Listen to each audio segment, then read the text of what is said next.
Carlos, muchísimas gracias por platicar conmigo. Cuéntame, ¿cómo ves 2018 en el ámbito económico, por lo menos? Pues mira, muy incierto. Si uno ve la relación entre la política y economía en los años electorales, siempre es fuerte. Si se va planteando un escenario que no le gusta a los inversionistas, pues hay volatilidad en el tipo de cambio. Si a eso le suma a uno la incertidumbre de Trump respecto al Telecán, pues aún más complejo. Y si vemos la tendencia de los últimos meses o incluso en periodos más amplios, 2 o 3 años, pues la economía está en desaceleración, no hay para dónde hacerse. El consumo está cayendo, las ventas de antada están cayendo, el crecimiento del PIB no ha llegado en ninguno de los años al nivel en el que está en el 2012, cuando arrancó esta administración. La inflación pues claramente ha quedado fuera de los parámetros que esperaba, deja todo el Banco de México, los propios analistas. Tenemos la inflación más alta desde hace 17 años. Entonces, no es un panorama fácil para la economía mexicana, en un contexto donde la economía mundial está a todo dar. El presidente fue a decir en su discurso de principios de año de que es un entorno económico difícil. Es importante que menciones eso, porque el secretario de Hacienda lo acaba de decir en el Pues, ITAM hoy mismo. así lo dijo hoy, no estaba yo invitado, pero no es cierto. La economía de Estados Unidos creció más el año pasado de lo que se esperaba y de lo que había crecido el año entrante. Sí, los precios del petróleo no están a 100, pero quedaron mejor de lo esperado. La economía mundial está creciendo por arriba de lo que había crecido en muchísimos años. Entonces, para el mundo es un buen año. Para las materias primas, no ha sido, las que nosotros exportamos, no ha sido un mal año. Para nuestro vecino ha sido muy buen año. Entonces, muchos de los problemas sí tienen que ver con la incertidumbre política y con decisiones de política económica que se tomaron al arranque de esta administración, como haber endeudado tanto al país en los primeros años de la misma y que por supuesto ahora tienen o deberían de pues, contraer el gasto. Entonces, sí creo que van a ser meses inciertos y tendremos que esperar a la elección y a las propias decisiones del presidente Trump para poder saber si tendremos un segunda mitad del año y un año entrante pues más cómodos. Hay que decirlo también que el 2017 fue mejor de lo que se esperaba. Si esta misma entrevista me hubieras hecho en el 2016, seguramente hubiera sido tan pesimista como estaban todos, que veían un escenario aterrador por la incertidumbre que sí en algunos llegaron a tener en sus pronósticos crecimiento cero. Entonces, todo pronóstico hay que tomarlo como eso, como un intento de leer lo que va a pasar en el futuro a partir de las tendencias actuales, pero puede ser siempre, el margen de error es muy grande. Ahora, al parecer, las probabilidades de que Estados Unidos abandone el Telecán, o bueno, de que al final del día termine el acuerdo, se están incrementando. ¿Qué tiene que hacer México si eso sucede? Yo sé que no es el fin del mundo, pero ¿qué políticas económicas tiene que tomar en ese sentido, en ese tema, para ajustarse al tema? Yo no sé si se están incrementando.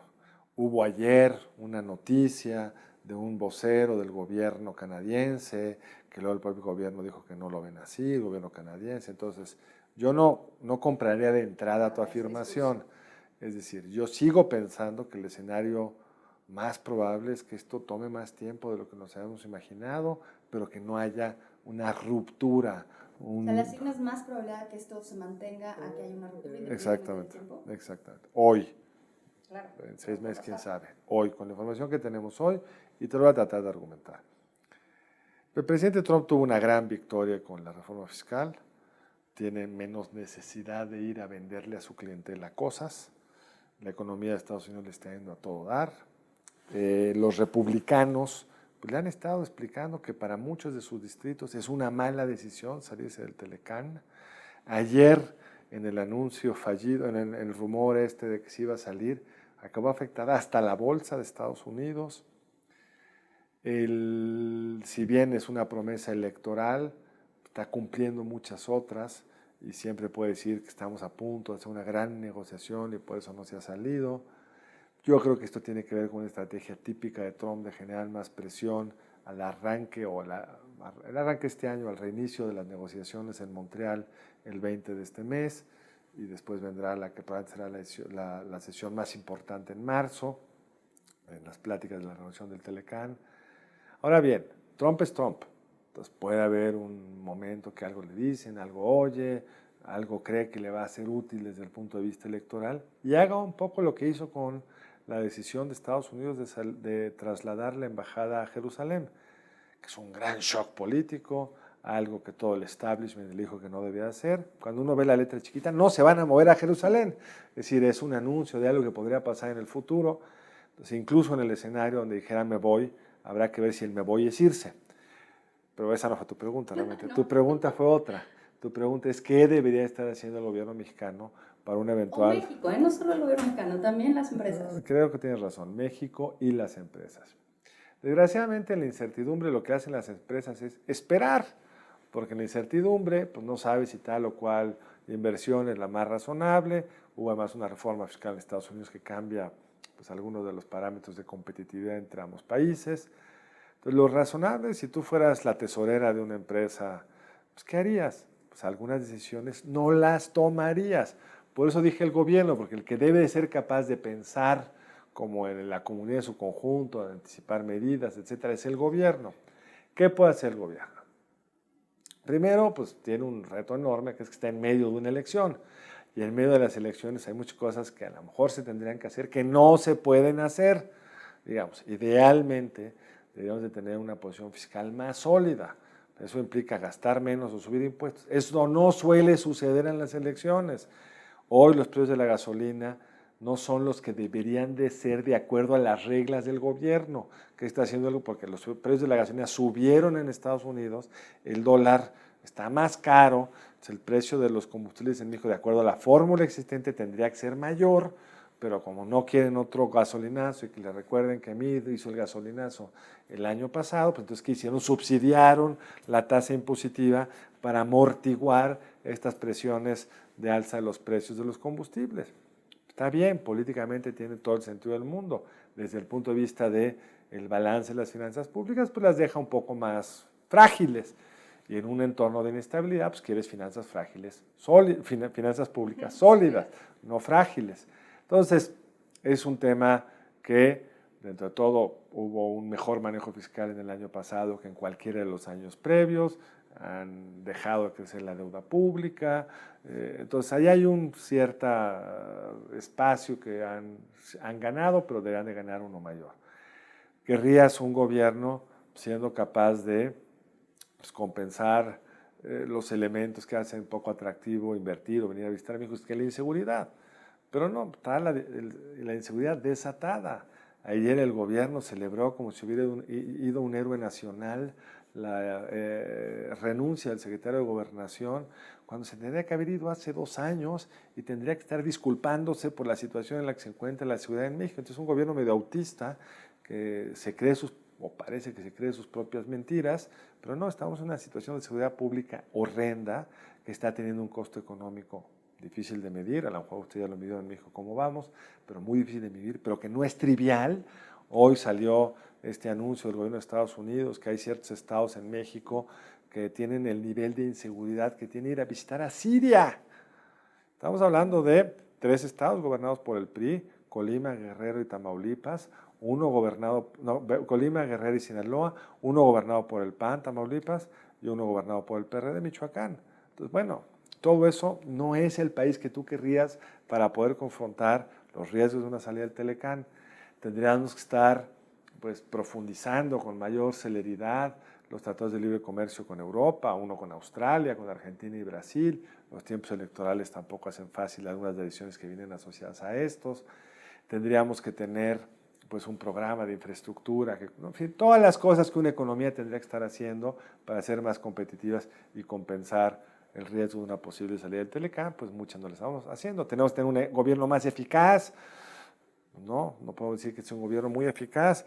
En fin, estamos en un momento además muy complicado para tomar decisiones, con toda la incertidumbre interna que representa que, por ejemplo, una de las grandes obras que ayudaría a ser más competitivo el centro del país, que es el aeropuerto capitalino, pues nuevo aeropuerto capitalino, que pues, va atrasado, no está siendo gestionado de la mejor forma, pero sobre todo uno de los candidatos, el observador, dice que lo terminaría. Esto tampoco ayuda para poder aterrizar cosas que son importantes para el país. En fin, Estamos en un año que no va a ser fácil, Valeria. Mira, ya estamos hablando del corto plazo. Me gustaría pasar ya por último hacia el largo plazo.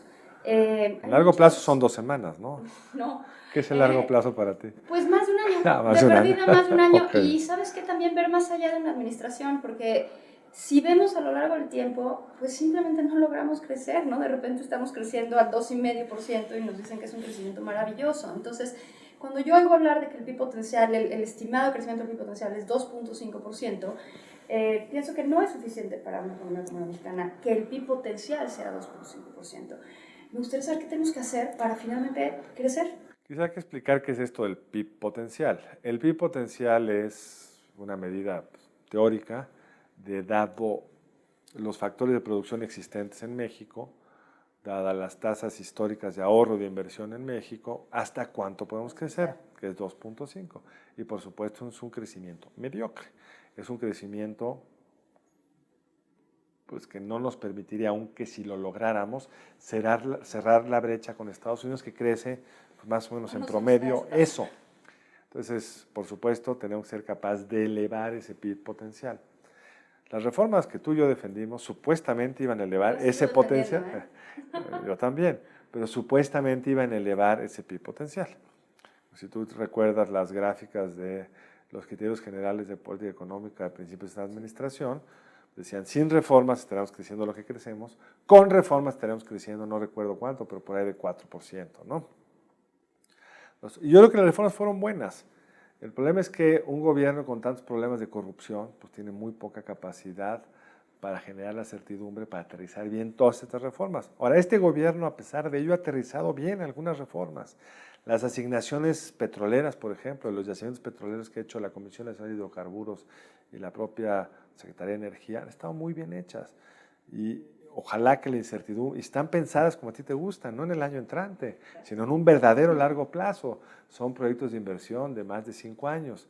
Pues aquí nos movemos a otro gran tema, que es cómo hacemos en el tránsito electoral que el que llegue no venga a repensarlo todo. Y uno de los candidatos, López Obrador, ha dicho que sí va a repensar, que va a reevaluar esto, va a reevaluar el aeropuerto, va a reevaluar la reforma educativa. Es una serie de cosas que por fin, creo que positivas para el país, se estaban haciendo, pues hoy han sido puestas en signo de interrogación. Pero quizá la pregunta que nos deberíamos de hacer, y que te la haces tú todos los días y que es parte importante de la tarea de México Cómo Vamos, es cuáles son esas restricciones al crecimiento que mejores políticas públicas podrían cambiar. Yo creo que además de un buen aterrizaje de estas reformas, insistiría en el tema de la seguridad, insistiría en el tema de la infraestructura, que la infraestructura en México es dramática, en general en la calidad del gobierno. Tenemos gobiernos malos que generan reglas absurdas que no resuelven problemas a los ciudadanos y por supuesto el tema de la corrupción y su hermano gemelo, la impunidad. Y en todos esos temas esta administración ha dejado mucho que desear. Muchísimas gracias. Gracias a ti, Valeria, y buen año.